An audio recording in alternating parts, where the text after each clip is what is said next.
Abra sua Bíblia comigo em Mateus, Evangelho segundo Mateus, capítulo 16.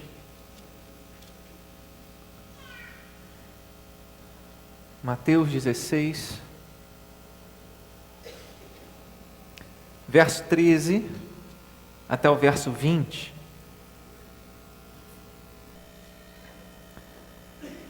Meu objetivo, não apenas hoje, mas nos próximos domingos, estarmos refletindo sobre a igreja, a natureza da igreja, o que ela é, qual é a sua missão. Semana que vem estaremos falando sobre uma igreja missionária, aproveitando a comemoração dos 160 anos da Igreja Presbiteriana do Brasil. E hoje nós vamos começar a falar sobre a igreja e refletir com os irmãos sobre o que é ser igreja. Espero que isso nos auxilie na nossa vida diária, no nosso propósito, a realizar o propósito que Deus tem para cada um de nós. Mateus capítulo 16, do verso 13 até o verso de número 20, mesmo assentados, mas com reverência à leitura da palavra de Deus, e após a leitura mantenha a sua Bíblia aberta. Diz assim a palavra do Senhor. Indo Jesus para os lados de Cesareia de Filipe, perguntou a seus discípulos: quem diz o povo ser o Filho do Homem? E eles responderam: uns dizem João Batista, outros Elias, e outros Jeremias, ou alguns dos profetas. Mas vós, continuou ele, quem dizeis que eu sou? Respondendo Simão Pedro, disse: tu és o Cristo, o Filho do Deus vivo. Então Jesus lhe afirmou: bem-aventurado és, Simão Barjonas, porque não foi carne e sangue que te revelaram, mas meu Pai que está nos céus. Também eu te digo que tu és Pedro, e sobre esta pedra edificarei a minha igreja, e as portas do inferno não prevalecerão contra ela. Dar-te-ei as chaves do reino dos céus. O que ligares na terra terá sido ligado nos céus, e o que desligares na terra terá sido desligado nos céus. Então advertiu os discípulos de que a ninguém dissessem ser ele o Cristo.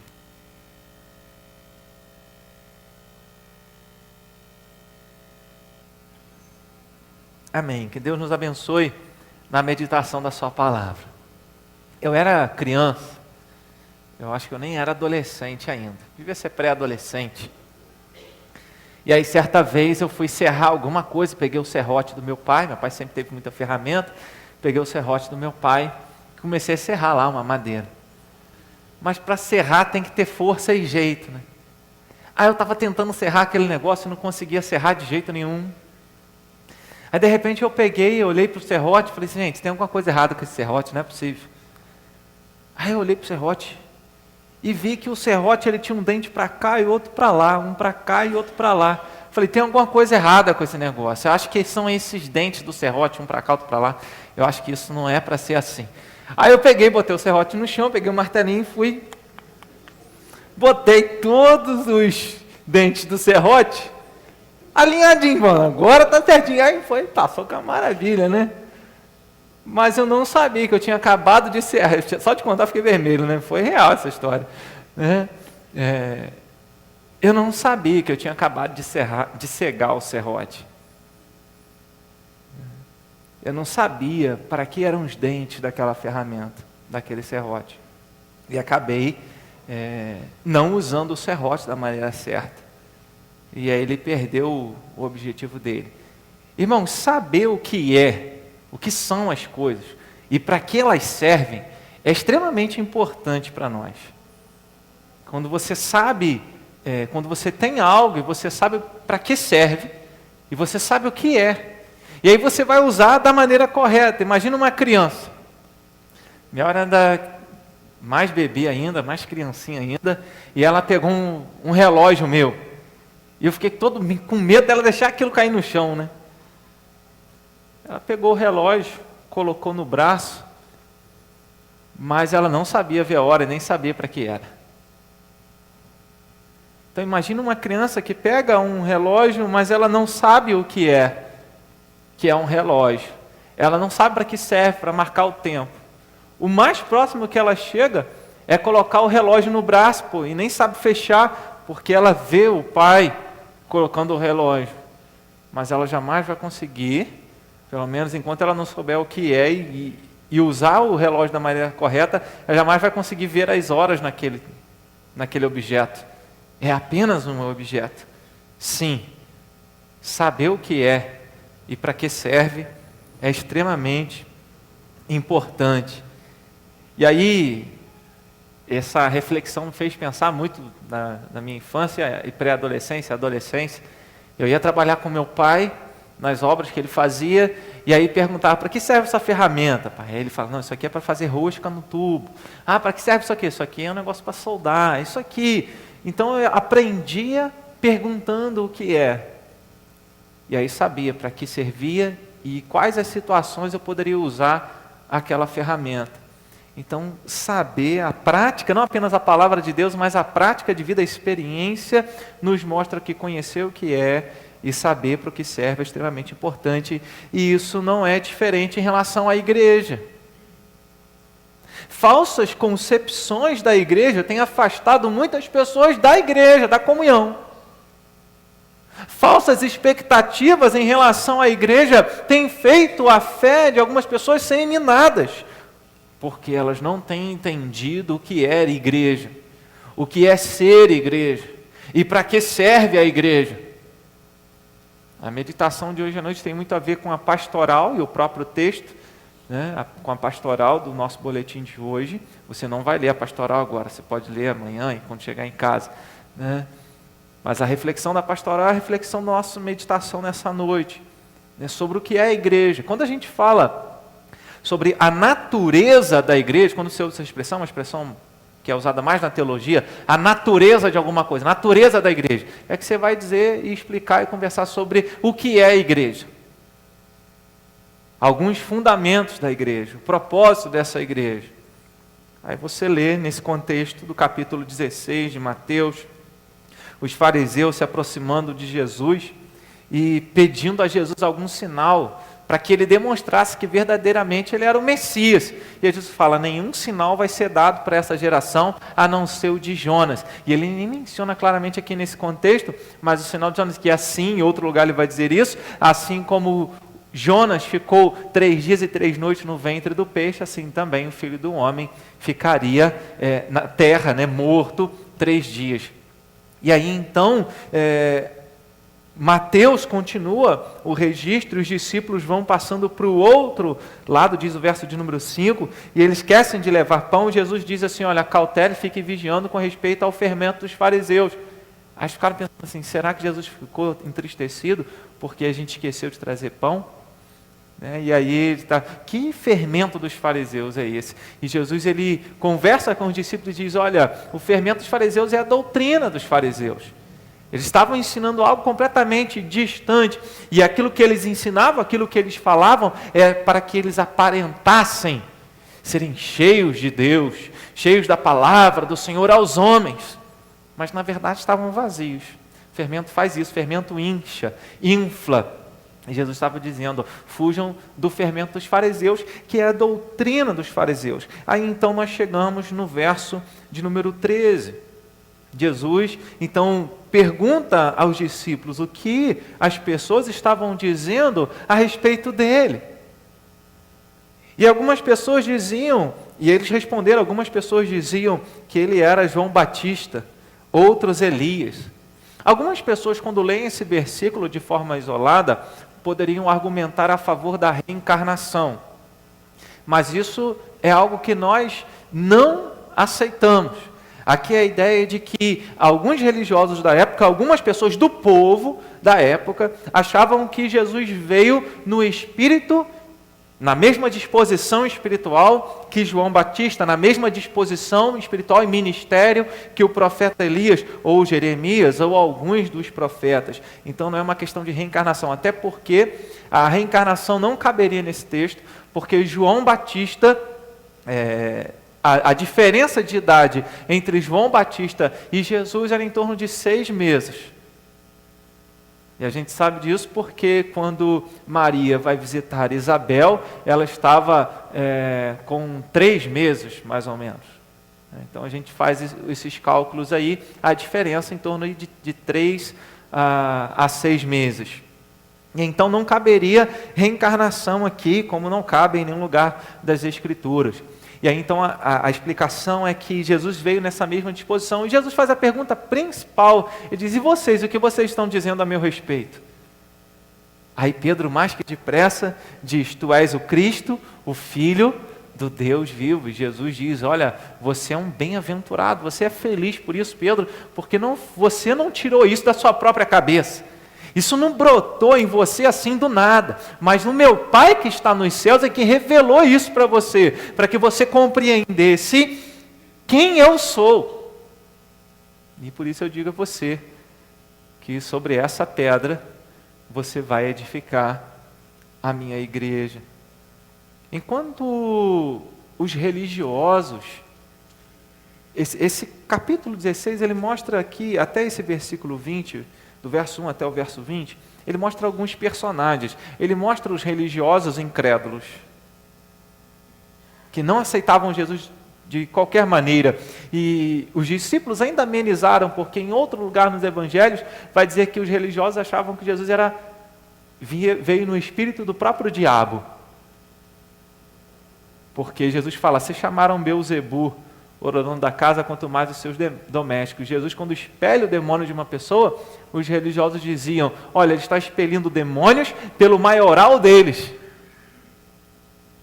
Aí Jesus vai explicar: olha, se Satanás está expelindo os seus próprios demônios, o reino dele está dividido, ele vai acabar uma hora ou outra, se ele está lutando contra ele mesmo. Mas se eu estou expelindo demônios pelo poder de Deus, certamente o reino de Deus é chegado sobre vocês e vocês estão encrencados. Se vocês estão encrencados é um acréscimo meu, né? Mas o sentido do texto é esse. Se eu estou expelindo demônios pelo poder de Deus, então abram os olhos, porque vocês não estão crendo em mim. Mas os discípulos aqui não falaram isso, eles só falaram: uns dizem que tu és João Batista, Elias, Jeremias ou um dos profetas. Então você vê um grupo de religiosos incrédulos a respeito de Jesus, você vê uma multidão do povo vendo Jesus com vários conceitos, em várias nuances, de várias maneiras, mas não o propósito dele, quem ele realmente era, e os discípulos de Jesus, enxergando Jesus da maneira como deveriam enxergar. E aí Jesus vai dizer que essa forma como eles viam o Senhor era a forma sobre a qual a igreja de Jesus seria edificada. Então essa declaração de Pedro, logo após essa declaração do apóstolo Pedro, Jesus diz: a igreja vai ser edificada sobre isso, sobre essa declaração, sobre mim, que sou a rocha, que sou a pedra angular, a coluna. A igreja, ela pertence a Jesus. Jesus usa aqui o pronome possessivo, minha. A igreja é dele. A igreja não é do pastor, a igreja não é do presbítero, a igreja não é da família A, B ou C, a igreja não é de tal ministério, a igreja é do Senhor. É claro que algumas vezes, quando algumas situações acontecem na igreja que nós não concordamos, algumas pessoas são tentadas a dizer assim: isso só aconteceu por causa de fulano, por causa do irmão tal. Como se o irmão tal ou a irmã tal fossem senhoras e donas da igreja. Mas não é assim. Jesus deixa claro aqui, e a declaração dele é: a minha igreja, a igreja pertence a ele. Isso quer dizer que Jesus é quem governa a igreja. Ainda que a igreja passe por momentos e situações contrários à nossa vontade, momentos em que nós não desejamos ou que muitas vezes não nos agrada, não significa que a igreja está seguindo ao acaso, ao léu, mas a igreja segue o rumo que Jesus tem traçado para ela, porque ele é o cabeça da igreja, ele é o Senhor da igreja. Ele governa e dirige o seu povo. Por isso, a declaração dos apóstolos, por isso o credo apostólico, não necessariamente foram os apóstolos que fizeram, mas o credo apostólico, ele é uma ênfase naquilo que os apóstolos pregaram. Então, quando falamos, creio em Jesus Cristo, o Filho de Deus, que desceu, ressuscitou e subiu aos céus e está sentado à direita de Deus Pai Todo-Poderoso. Esse é o credo. É a manifestação da fé da igreja, manifestação da fé da igreja cristã, da igreja apostólica, da igreja católica, da igreja universal, da igreja do Senhor Jesus. Quando eu estou falando católico e universal, são termos semelhantes, não tem nada a ver com a igreja universal do reino de Deus. Só explicando termos aqui que é importante. Então, a declaração da igreja, a igreja expressa a sua fé num Deus, num Deus que se fez homem, que deu a vida dele para nos salvar, e após cumprir a sua missão, subiu aos céus e está governando a sua igreja.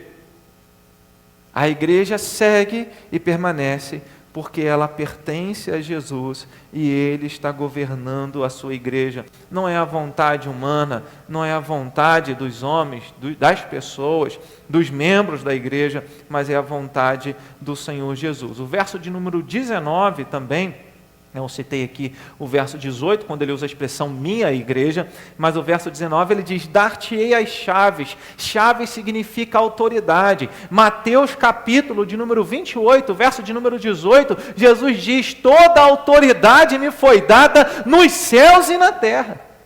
É Ele quem tem a autoridade.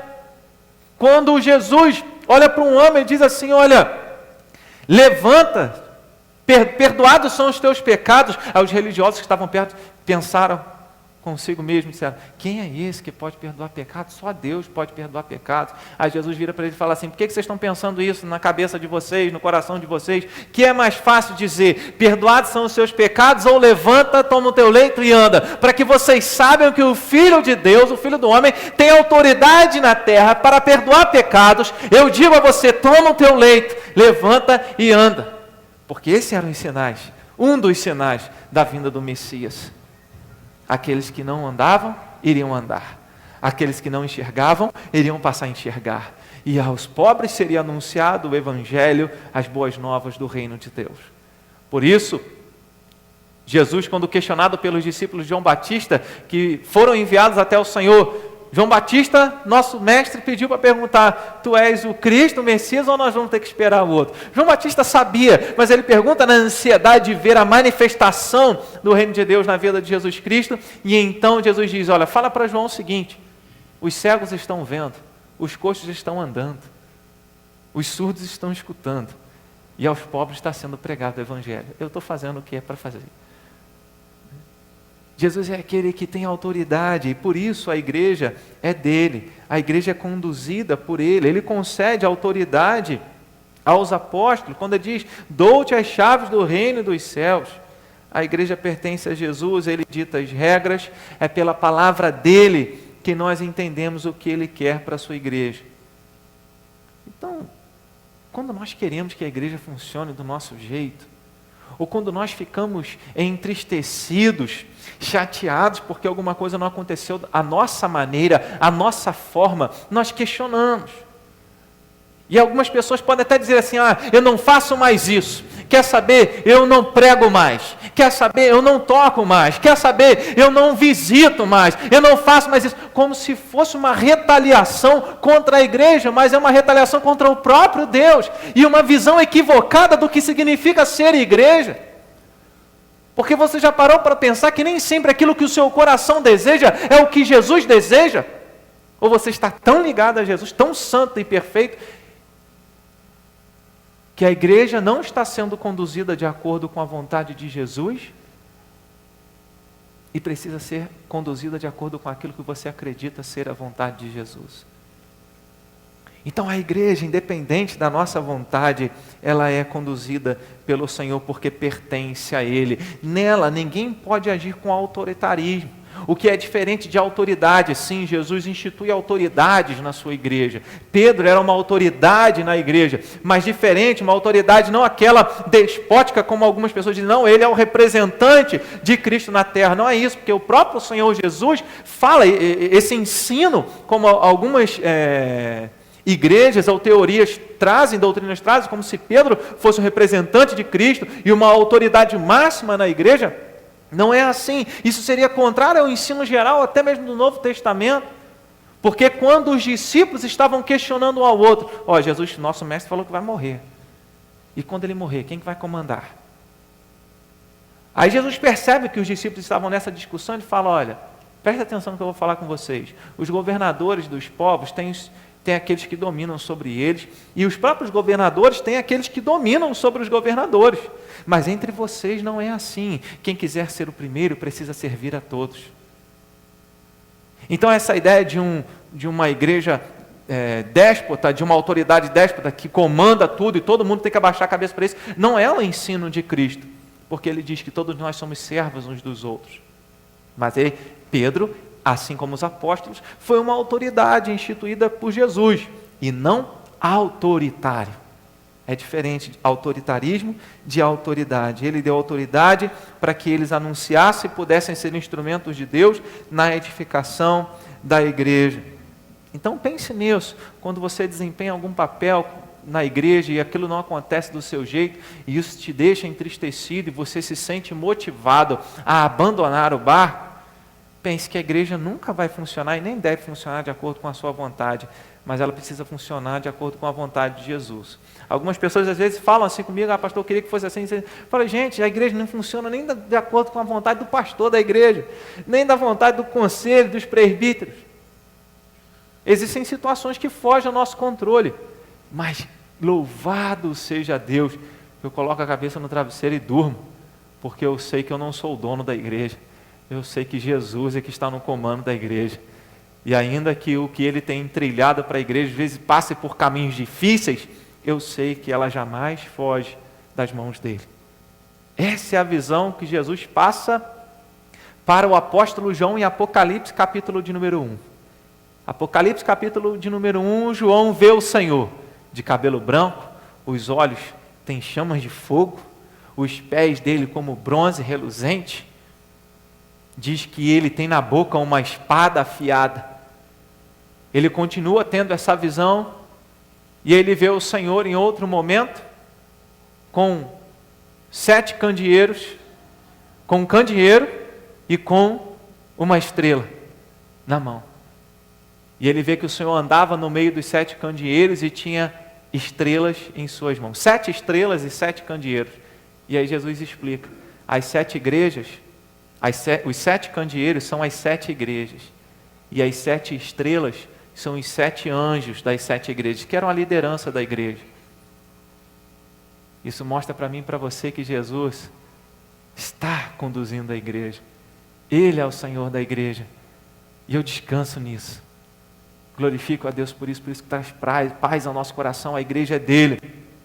Porque até mesmo, eu já passei por isso como pastor, você chega num conselho da igreja, e glória a Deus pelo sistema da Igreja Presbiteriana do Brasil, né? Porque o pastor não pode fazer o que quer. E você pega um pastor aí ruim, né? Vou usar esse termo, não achei outro, que quer fazer um monte de coisa na igreja, tem um conselho para segurar. Não, pastor, não vamos fazer isso não, vamos fazer dessa maneira. Né? Claro que tem outras situações, mas esse é um ponto muito impositivo na Igreja Presbiteriana do Brasil. E aí, então, houve um momento em que eu tive um desejo, vamos fazer tal coisa. E aí o conselho chegou e falou, não foi aqui em Conselheiro, não. Né? Eu não sei se teve algum momento que a gente, aqui em Conselheiro, que eu levei alguma coisa, a gente não aprovou. Mas eu já passei por isso, né, no conselho da outra igreja, que eu pastoreei. Né? Eu lembrei que estamos transmitindo, então é prudente não mencionar. Né? Então, eu levei um assunto, e aí naquele assunto, o conselho disse não. Aquilo me desmoronou, aquilo me deixou entristecido. Até que um pastor chegou para mim e falou assim, Diego, você tem que aprender a amar mais a Jesus do que a igreja. Porque a igreja vai ser conduzida de acordo com a vontade de Jesus, e não de acordo com a sua vontade. Você precisa entender e confiar que Ele está no controle. E aí o tempo passou vários meses ou anos, e depois aquele projeto, aquela ideia que eu havia levado foi aprovado. Então a gente precisa entender que é tudo no tempo de Deus, não no nosso tempo. E a gente precisa confiar nisso, que a igreja pertence ao Senhor, Ele é o cabeça da igreja. Se você ler Colossenses capítulo 1, verso de número 18, vai dizer que Jesus é o cabeça da igreja. E várias referências nós encontramos a respeito de Jesus sobre o cabeça. Em Colossenses 2,10 diz que ele é o cabeça de todo o principado, de todo o governo. Efésios 5,23 diz que ele é o cabeça da igreja. Efésios 1,22 diz que ele é o cabeça sobre todas as coisas. E por aí vai, são várias referências e que menciona Jesus como cabeça, ou seja, a igreja pertence a ele. Ele é o dono da igreja. E a igreja tem que servi-lo porque ele é o dono dela, porque ele é o Senhor dela, e ela faz a vontade dele, porque ele está no comando. A igreja pertence a Jesus, e nesse texto eu encontro 3 argumentos importantes para isso. O primeiro argumento é que Jesus é o ungido de Deus, ele é o Messias, ele é o enviado, ele é aquele que foi capacitado por Deus para ser o Senhor da igreja. O segundo é que Jesus tem toda a autoridade sobre o reino de Deus. Ele diz isso, as chaves, dar-te-ei as chaves do reino dos céus. Então ele tem essas chaves, ele tem essa autoridade. E o terceiro é que Jesus é quem edifica a igreja. Ele diz, eu vou edificar. Porque se ele estivesse dizendo que Pedro iria edificar, ele usaria o verbo conjugado na segunda pessoa. Tu edificareis, seria plural. Mas está no singular a palavra, então ele está dizendo, eu edificarei. Então não é Pedro quem edifica, até o próprio português ajuda a gente nesse sentido. Você não precisa nem conhecer o original, o português, porque você está falando com o tu, tem um Szinho no final, mas se é o eu, não tem S, então eu edificarei, ele que vai edificar a igreja. Paulo ele diz, eu plantei, Apolo regou, mas o crescimento veio do pastor? O crescimento veio do conselho? O crescimento veio de Deus. Paulo plantou, Apolo regou, mas o crescimento veio do Senhor. É Jesus quem edifica a sua igreja. A igreja, ela é edificada sobre Jesus. Jesus é a pedra fundamental. No passado, as igrejas sempre faziam isso, construir a igreja, e aí fazer o culto de lançamento da pedra fundamental. Que era uma caixa, e se colocavam várias coisas ali da época, um jornal, um boletim, uma Bíblia. Eu tive o privilégio de fazer um culto de lançamento de pedra fundamental do nosso templo lá na Igreja Presbiteriana em Cantagalo. E aí colocamos vários objetos da época, isso foi em 2013, se não me engano, e aí fizemos esse culto de lançamento da pedra fundamental, enterramos assim num lugar próximo onde seria o púlpito da igreja. Aí na esperança, e houve irmãos que já participaram disso, quando fez uma reforma na igreja, e aí foi lá, quebrou esse lugar onde estava a pedra fundamental, a igreja que era uma caixa, com vários pertences da época, e aí abriram a caixa e viram o que foi na época. Não é essa pedra fundamental que sustenta a igreja. A pedra fundamental que sustenta a igreja é o Senhor Jesus Cristo. Pedro, ele diz, tu és o Cristo. E aí Jesus diz, eu te digo que tu és Pedro, tu és Petros. E sobre esta pedra, o que Jesus está dizendo é, você é pedrinha, e sobre esta rocha, você vai edificar, eu edificarei a minha igreja. Então Jesus está dizendo que a igreja será edificada por Ele mesmo. E isso é extremamente importante, porque ainda que nós falhemos, a igreja permanece. Porque se a igreja dependesse de nós mesmos para continuar e perdurar, nós falharíamos. Mas pense só. Vou tentar lembrar de alguns exemplos aqui. Faraó toma uma decisão. Parteiras, matem todos os meninos que nascerem. Matem todos os meninos que nascerem, porque esse povo está crescendo demais. E as parteiras, pelo temor do Senhor, não fizeram. E a justificativa que elas deram para Faraó era, olha, as mulheres hebreias são vigorosas, antes que a gente chegue, os filhos já nasceram. Não tem como a gente fazer isso, sem perceber, sem que elas percebam. E aí Moisés é guardado. A providência divina faz com que Moisés seja criado com os recursos daquele que queria matá-lo. Interessante isso. O tempo passa. o povo de Deus é massacrado. Vem a Síria, leva o reino de Israel. Depois, isso por volta do ano 722 a.C. Por volta do ano 586 a.C., vem a Babilônia e invade Jerusalém com Nabucodonosor e leva os judeus para a Babilônia. O povo se dissolve, se dispersa. A igreja de Deus acabou? Não. Ainda há um remanescente. Ainda há um grupo que confia no Senhor. A obra de Deus continua e não para. Vem o tempo de Jesus, e aí Jesus prega o Evangelho. Antes disso, Herodes quer matar e destruir a igreja. Ele quer matar todos os meninos, porque ele ficou sabendo que um rei havia nascido. Então tenta se destruir a igreja. Herodes dá ordem, mata as crianças de 2 anos para baixo. José tem um sonho. O Senhor leva José para o Egito. Lá ele fica, depois volta. Jesus cresce lá em Nazaré. Ele cresce, então Deus livra. Jesus prega o Evangelho. Os religiosos tentaram o quê? Matar Jesus. Eles matam Jesus. Jesus ressuscita. A igreja continua. Os imperadores se levantaram, perseguiram os cristãos, mataram os cristãos. Conseguiram? Não. O Espírito Santo continuou transformando vidas, convertendo corações. A palavra de Deus crescia. Paulo diz, eu estou preso, mas a palavra de Deus não está presa. O Evangelho continua transformando vidas para a glória do Senhor. A igreja continua sendo edificada. Percebem isso?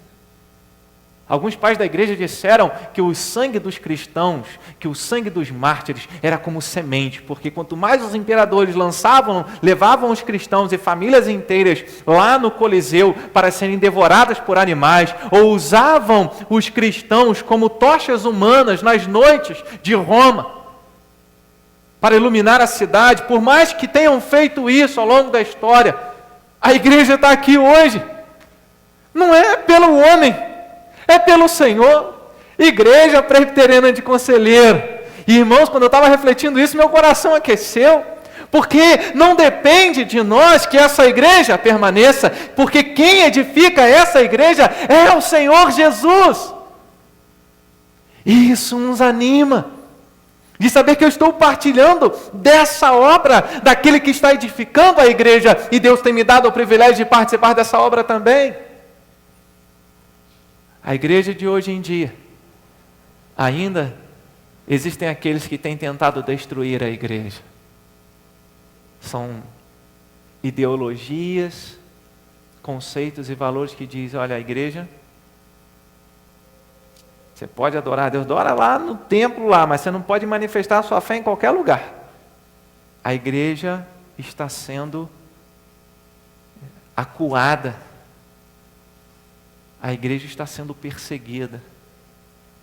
Isso acontece nas faculdades. Quantos jovens criados na igreja, quando são colocados diante de outros jovens que não creem em Cristo, são desafiados por teorias, e não dogmas, teorias, embora sejam tomados como dogmas e axiomas no nosso tempo, são questionados lá, não, você crê na Bíblia, mas a Bíblia é escrita por homens, você crê nisso? Você acredita em Deus? Rapaz, todo mundo sabe que a vida veio com o Big Bang, cara. Deus é coisa do passado, isso aí é para gente que não tem cabeça. A gente está aqui na faculdade, na universidade. Jovens que têm sido levados por isso. Adultos, pessoas já de vários anos na igreja, né, que são levadas para longe do Evangelho, porque aceitaram algumas coisas. Mas a despeito disso, ainda existem jovens se convertendo nas faculdades. A despeito disso, ainda existem pessoas sendo transformadas pelo Evangelho, que é o poder de Deus. Então, irmãos, a igreja está sendo edificada pelo Senhor Jesus. Sobre esta pedra edificarei a minha igreja. O que nós podemos dizer mais ainda a respeito desse versículo é que quando ele diz sobre esta pedra, Jesus está falando, usando o pronome demonstrativo de primeira pessoa, está falando dele. Sobre esta pedra, quem fala? Se ele estivesse falando de Pedro, ele estaria falando sobre essa pedra. Mas está falando sobre esta pedra, está falando dele mesmo. Sobre esta pedra você vai edificar a minha igreja. Que pedra é essa? É Jesus. Mas a declaração que Pedro faz a respeito de Jesus não eram os religiosos que não criam em Jesus e precisavam de um sinal. Não era o povo que entendia que Jesus era alguém que veio no mesmo espírito que Elias ou João Batista ou um outro profeta do Antigo Testamento, mas a declaração de que Jesus era o Cristo, o Filho de Deus. Era assim. O apóstolo João, ele termina o Evangelho, lá no capítulo número 20, ele vai dizer, olha, tudo isso que eu escrevi é para que vocês creiam que Jesus é o Cristo, o Filho de Deus, e para que crendo tenham vida no seu nome.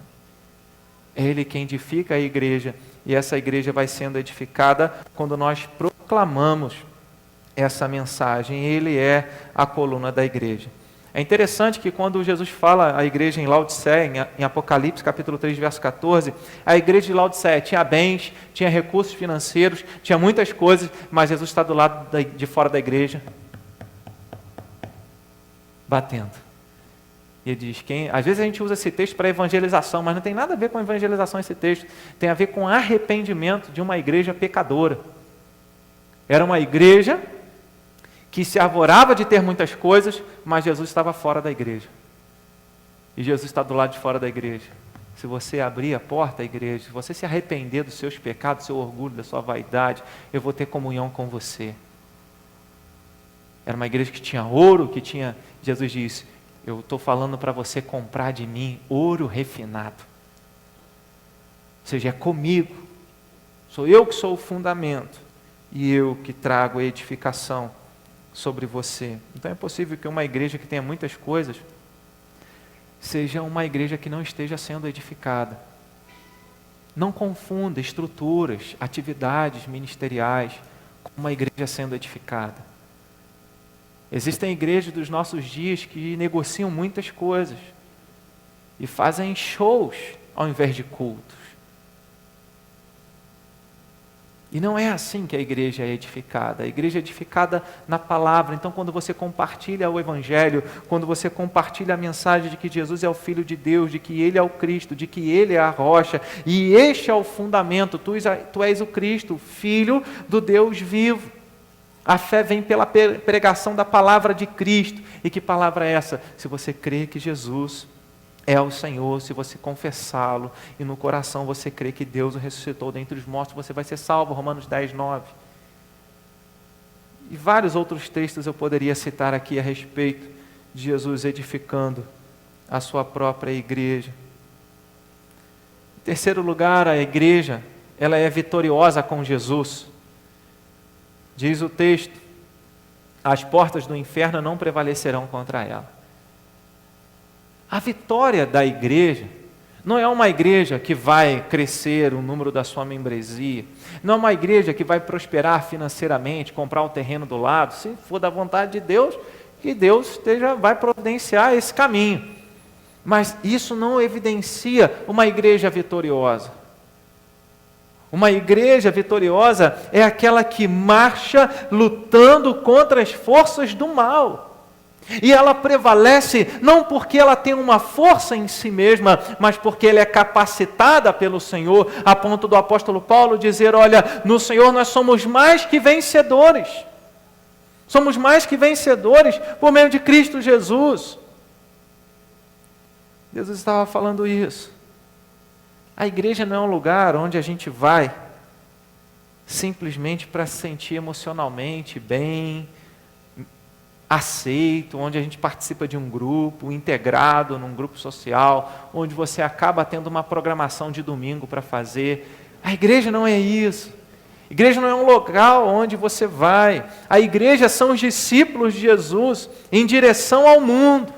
Vocês são o sal da terra, vocês são a luz do mundo. Jesus falou assim, como o Pai me enviou ao mundo, eu estou enviando vocês também. Então a igreja são os discípulos que vão em direção ao mundo e lutam contra o mal. Paulo fala isso, a nossa luta não é contra a carne e sangue, mas contra as forças espirituais do mal. Isso com certeza traz desconforto. Paulo ele vai dizer a Timóteo, todo aquele que quer viver santo e piedosamente será perseguido. Basta você se comprometer com Jesus e com a palavra dele, que você vai ser incomodado, você vai ser incômodo para muitas pessoas. Mas é assim que a igreja permanece, é assim que a igreja prevalece, É assim que a igreja é vitoriosa, porque ela vive, avança contra o mal, confiada no Senhor dela, porque ela pertence a Ele. Confiada no Senhor, que é o seu fundamento, que está sendo edificada nele, na sua palavra, e sabendo que é Ele que concede essa vitória. A ideia é de que a igreja avança e nada pode impedi-la, nem mesmo a morte, nem mesmo as portas do inferno, nem mesmo o sofrimento pode impedir a igreja de avançar, e foi isso que aconteceu com a igreja primitiva. Nem mesmo a morte dos cristãos impedia que a igreja crescesse. Hoje em dia, ainda hoje, cristãos em outros lugares do mundo são mortos por causa do Evangelho, e nem por isso pessoas deixam de ser transformadas. Deveria haver algum motivo, então, se isso não fosse tão real, deveria haver algum motivo para as pessoas abandonarem a fé. Não, eu não vou crer em Jesus, porque crer em Jesus aqui nesse país é ser perseguido e ser morto. Mas não, você encontra igrejas inteiras, servos do Senhor Jesus, encontrando-se, reunindo-se para cultuar o Senhor de forma escondida, porque o governo do país não permite. E antes importa obedecer a Deus do que os homens.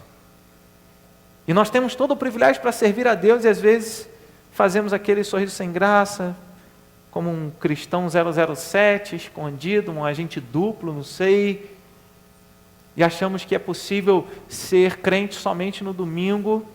Algumas pessoas parecem que conseguem ser crente apenas no domingo e durante a semana não tem compromisso com a palavra de Deus. E não estou falando de você vir à igreja durante a semana, estou falando de você ser fiel à palavra em tudo aquilo que você faz. Muitos tentaram destruir a igreja, mas a igreja continua, porque Jesus deu a vida por ela, Jesus a edifica e é nele que ela é vitoriosa. E eu quero encerrar dizendo que a igreja, ela proclama o nome de Jesus. Você encontra no verso de número 19, dar-te-ei chaves do reino dos céus, o que ligares na terra terá sido ligado nos céus, e o que desligares na terra terá sido desligado nos céus. Por muito tempo, algumas igrejas entendiam que se nós aceitamos alguém a membresia da igreja, nós estamos ligando essa pessoa ao céu. Se nós excluímos essa pessoa da igreja, estamos lançando essa pessoa no inferno. Não é assim que nós entendemos. Não é tanto assim que nós entendemos. Esse texto somado a Mateus capítulo de número 18, a partir do verso 15, que trata de disciplina na igreja. Mateus 18 vai falar de disciplina. Então ele fala que a igreja tem responsabilidade disciplinar. Mas esse texto, para ser fiel ao contexto, nós precisamos lembrar que Jesus estava dando autoridade a Pedro e aos apóstolos para pregar essa mensagem de que ele é o Cristo, o Filho de Deus. Embora ele disse no verso 20 que a ninguém dissessem ser ele o Cristo, porque ainda havia um tempo que ele precisava exercer o seu ministério sem que fosse revelado que ele era o Cristo, para que o ministério dele não fosse abreviado. Porque bastou ele falar lá no Sinédrio, quando os religiosos perguntaram: até quando você vai deixar nossa mente em suspenso? Se tu és o Cristo, fala logo. Eu já tenho dito e vocês não creram. E vocês verão os céus abertos e os anjos descendo e subindo sobre o Filho de Deus. E eles rasgaram as vestes, o blasfemador. Que motivo mais, que necessidade temos de prova se ele já confessou isso? Vamos matá-lo. Então, se ele fala antes que era o Cristo, já seria sentenciado, o ministério dele seria abreviado, e tudo tem um tempo, estava no cronômetro dele. E aí então, Jesus dá essa autoridade para que eles pregassem esse evangelho. E aí a palavra de Deus vai nos ensinar que quando nós pregamos o evangelho e alguém crê, essa pessoa foi ligada a Deus. Quando nós pregamos o evangelho e alguém não crê, já está desligado. Nós decoramos lá João 3,16, porque Deus ao mundo e tal, mas o 17 e 18 vai nos ensinar: quem crê não é julgado, mas quem não crê já está julgado, porquanto não crê no Filho unigênito de Deus. O não crer já é o julgamento. Embora vai haver uma sentença final, mas quem não crê já é julgado. O apóstolo Paulo, em 2 Coríntios, capítulo 2, verso 14, ele vai dizer: graças, porém, a Deus, que em Cristo sempre nos conduz em triunfo, e por meio de nós manifesta em todo lugar a fragrância do seu conhecimento. A fragrância do seu conhecimento, o perfume de Cristo, é o Evangelho na nossa vida, simplificando. E ele vai dizer no verso 15: porque nós somos para com Deus o bom perfume de Cristo, tanto nos que são salvos como nos que se perdem. Para com estes, cheiro de morte para a morte, para com aqueles aroma de vida para a vida. Então ele está ensinando que quem crê no Evangelho foi ligado, quem não crê já foi desligado. E existem vários outros textos onde Paulo vai mencionar, 1 Coríntios capítulo 1, verso 18, que a palavra da cruz é loucura para aqueles que se perdem, mas para nós os que cremos é o poder de Deus. E assim nós encontramos essa autoridade, Jesus dando autoridade para que Pedro, os apóstolos, a igreja pregasse o Evangelho. Então, qual é o papel da igreja? Proclamar o nome de Jesus. Nós não proclamamos eventos, não proclamamos atividades. Tudo que você faz, todas as atividades da igreja, se é reunião de oração, se é culto dominical, se é escola bíblica, se é reunião de casais, se é ministério da terceira idade, se é trabalho com criança, se é trabalho de adolescente, tudo isso que é estrutura, deve proclamar o nome de Jesus. Então, se nós fazemos alguma coisa em que não estamos proclamando o nome de Jesus, vamos reconhecer o nosso erro e voltar a dizer: eu preciso acertar, Senhor, eu preciso proclamar o Teu nome, porque esse é o papel da igreja. Quando proclama a palavra, o Espírito Santo age e existe a transformação de vidas. A igreja que pertence ao Senhor, a igreja que é edificada pelo Senhor Jesus, a igreja que encontra vitória somente em Jesus e uma igreja que proclama o nome de Jesus. Que nós sejamos essa igreja para a glória do nome dEle, entendendo o nosso papel. E por que nós estamos aqui com a igreja? Não é para satisfazer a sua vontade, não é para que você saia daqui bem, é para que você saia daqui pensando se você realmente faz parte dessa igreja de Jesus ou não. É para que você seja renovado e fortalecido na fé para viver como igreja onde quer que você esteja. Que Deus assim nos capacite através desse momento também de Santa